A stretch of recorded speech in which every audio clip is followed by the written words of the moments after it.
மக்களே, ஒரு ஷாக்கிங்கான ஒரு சம்பவம் வந்து நடந்திருக்கு. ஸோ அந்த சம்பவம் தான் இப்போ டாக் ஆஃப் த டவுனா இருந்துகிட்டு இருக்கு. சோசியல் மீடியால முழுக்க முழுக்க அத பத்தி தான் பேசிட்டு வராங்க. ஸோ அது சம்மந்தப்பட்ட வீடியோஸ் பார்க்கும்போதும் சரி, அது சம்மந்தப்பட்ட நியூஸ் கேட்கும்போதும் சரி, ரொம்ப ஷாக்கிங்கா இருந்துகிட்டு இருக்கு. அந்த அளவுக்கு மனசு கஷ்டமா இருக்கு. அதுல ஒரு குழந்தை அழக்கூடிய அந்த விஷயங்கள்லாம் கேட்கும்போது உண்மையாவே மனசுக்கு ரொம்ப பதறுதுங்க. ஸோ அந்த சம்பவத்தை பார்த்து இங்க நெறைய ஆண்கள் வந்து அவங்களுடைய லைஃப் கூட ரிலேட் பண்ணிக்கிட்டு நெறைய பேர் இத வந்து என்கரேஜ் வேற பண்ணிக்கிட்டு வராங்க.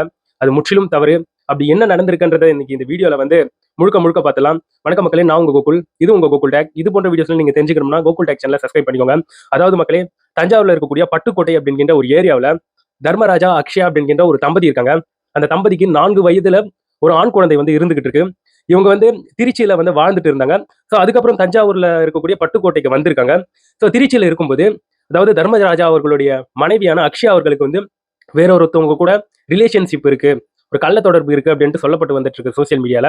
ஸோ அதன் நீட்சியாக தர்மராஜா அவர்கள் வந்து என்ன பண்ணியிருக்காங்கன்னா, ஸோ அவங்களுடைய ஒய்ஃப அடிக்கடி கண்டிச்சிருக்காரு. ஸோ அவங்களுக்குள்ள அடிக்கடிக்கு சண்டை என்பது ஏற்பட்டிருக்கு. இதன் காரணமாக அவங்களுடைய இல்லற வாழ்க்கையில ஏகப்பட்ட முரண்கள், ஏகப்பட்ட சண்டைகள் என்பது ஏற்பட்டிருக்கு. லிட்டரலா பிரியக்கூடிய ஒரு சூழ்நிலையில வந்து 2 பேரும் இருக்காங்க. ஆனா தர்மராஜா அவர்கள் வந்து அவங்களுடைய ஒய்ஃப விட்டு பிரியறதுக்கு அவருக்கு மனசே இல்ல. ஸோ ரீசெண்டா ஒரு வீடியோ வந்து வெளிய வந்திருக்கு. என்ன வீடியோன்னு பார்த்தோம்னா, திருச்சியில அவங்களுடைய ஒய்ஃப் வந்து இன்னொரு நபர் கூட இருக்கக்கூடிய ஒரு வீடியோங்க. ஸோ அதுல வந்து அவர் வந்து என்னென்ன சொல்லியிருக்காருன்னு பார்க்கும்போது, வெளிய வர சொல்லு அவன. என்ன உங்க ஜோஸா? அப்படின்ட்டு இந்த மாதிரியெல்லாம் தர்மராஜா அவர்கள் அந்த வீடியோல பேசக்கூடிய விஷயங்கள் இப்ப சோசியல் மீடியால வந்து ஓடிக்கிட்டு இருக்கு. அதே சமயத்துல எதிர்ல இருக்கக்கூடிய தர்மராஜா அவர்களுடைய ஒய்ஃப் வந்து, "ஏன் என்ன அடிக்கிற?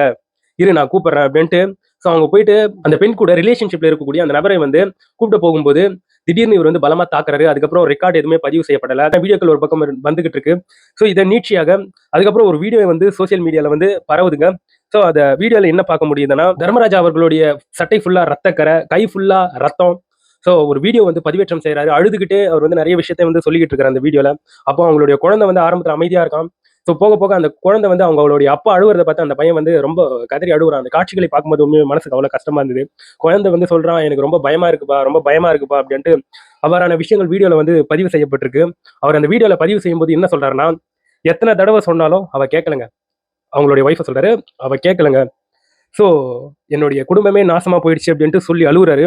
அதுக்கப்புறம் என் குழந்தை கூட என் கூட சேர்ந்து சாக போறான் அப்படின்ட்டு இது போன்ற விஷயத்தை வந்து பதிவு பண்ணவே நிறைய பேர் இந்த இடத்துல வந்து பதறி போயிட்டாங்க.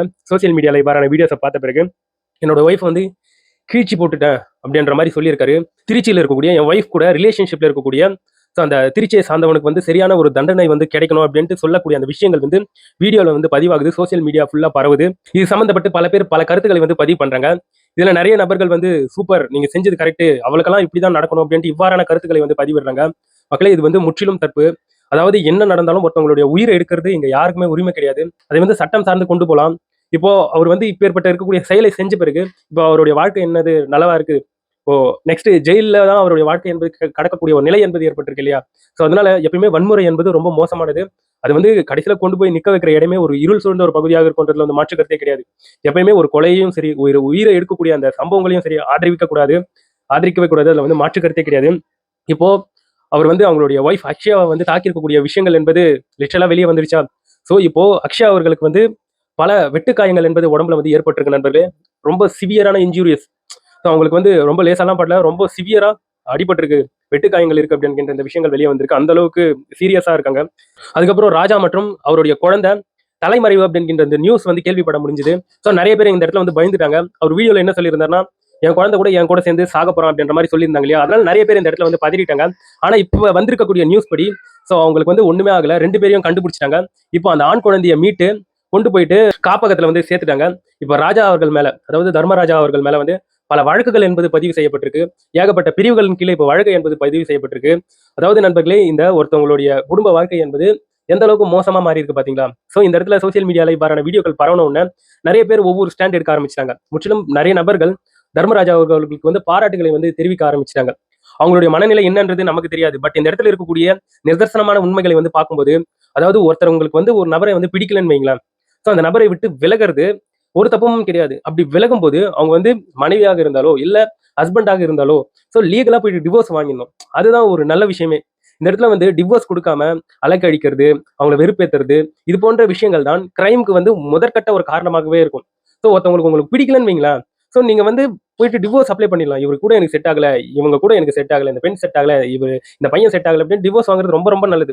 அத விட்டுட்டு அலைக்கழிக்கிறது, அவங்கள வெறுப்பேத்துறது அப்படின்ட்டு நடந்துட்டு இருந்தா அதோடைய பின் விளைவுகள் வந்து எந்த அளவுக்கு மோசமா இருக்கும்ன்றது இந்த சம்பவம் ஒரு சான்றுங்க. அதே சமயத்துல கிரைம் எப்பவுமே ஒரு நல்ல விஷயம் ஆகாது.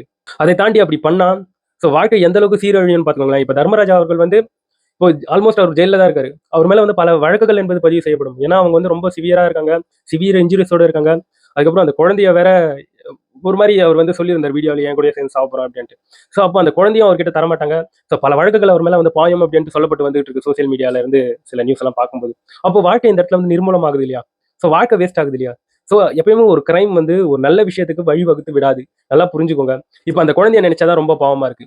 ஸோ அம்மா ரொம்ப வெட்டு காயங்களோட ஹாஸ்பிட்டல்ல இருக்காங்க. அப்பா ஜெயில்ல இருக்காரு. அந்த குழந்தை இப்ப காப்பகத்துல இருக்கு. ஒரு குழந்தையுடைய வாழ்க்கை எந்த அளவுக்கு நிர்மூலமாக்கப்பட்டிருக்கு பார்த்தீங்களா? அந்த குழந்தையுடைய அந்த இப்போ மனநிலை எப்படி இருக்கும் பாருங்களேன். அழகா அந்த குழந்தை சம்மந்தப்பட்டிருக்க வீடியோஸ்லாம் பார்க்கும்போது மனசு பதறுது, கதறுதுங்க. அழகா அவன் குட்டியா, அவங்க அப்பா கூட பேசக்கூடிய விஷயங்கள், அந்த பிஞ்சு பேசக்கூடிய விஷயங்கள்லாம் கேட்கும்போது மனசுக்கு ரொம்ப கஷ்டமா இருக்கு. அப்பேற்பட்டு இருக்கக்கூடிய குழந்தைகள் இப்போ அம்மா, அப்பா இல்லாம கதறக்கூடிய அந்த விஷயங்கள் வந்து எவ்வளவு கோரமானது. இது போன்ற செயலை வந்து செய்றாங்க இல்லையா? அவங்க ஒரு நொடி அவங்களுடைய குழந்தைகள பத்தி நினைக்கிறதே இல்ல.